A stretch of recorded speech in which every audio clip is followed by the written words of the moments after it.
నువ్వు చేసిన వాగ్దానాలు గుడిసున్నా, రైతులు ఖిలాఫ్ ఉన్నారు, మహిళలు ఖిలాఫ్ ఉన్నారు, యువత ఖిలాఫ్ ఉన్నది, ఎన్ఆర్ఐలు ఖిలాఫ్ ఉన్నారు.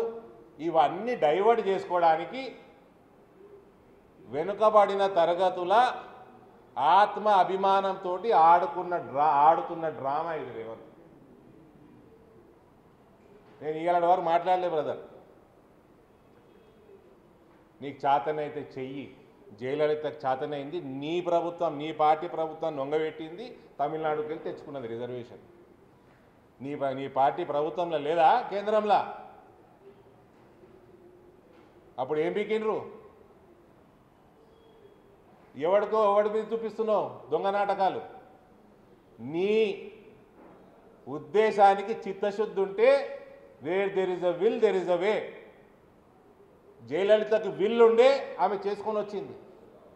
నరేంద్ర మోడీకి వెనుకబడిన, ఆర్థికంగా వెనుకబడిన అగ్రవర్ణాలకి 10% ఇవ్వాలనుకున్నాడు, ఇచ్చిండు. చిత్తశుద్ధి ఉంటే చేసుకుంటాం. నీకు చిత్తశుద్ధి లేదు, నీకు డ్రామాలు చేసేది ఉన్నది. నువ్వు చేసిన పనికిమాల పరిపాలనను కప్పిపుచ్చుకోవడానికి, వాగ్దానాలు నెరవేర్చలేదని అవన్నీ కప్పిపుచ్చుకోవడానికి నువ్వు కల్వకుంట్లతోటి చేసుకున్న సెటిల్మెంట్లు బయటికి రావద్దని ఆడిన డ్రామా ఇది. దీనికి బీసీలు బకరా అవుతున్నారు.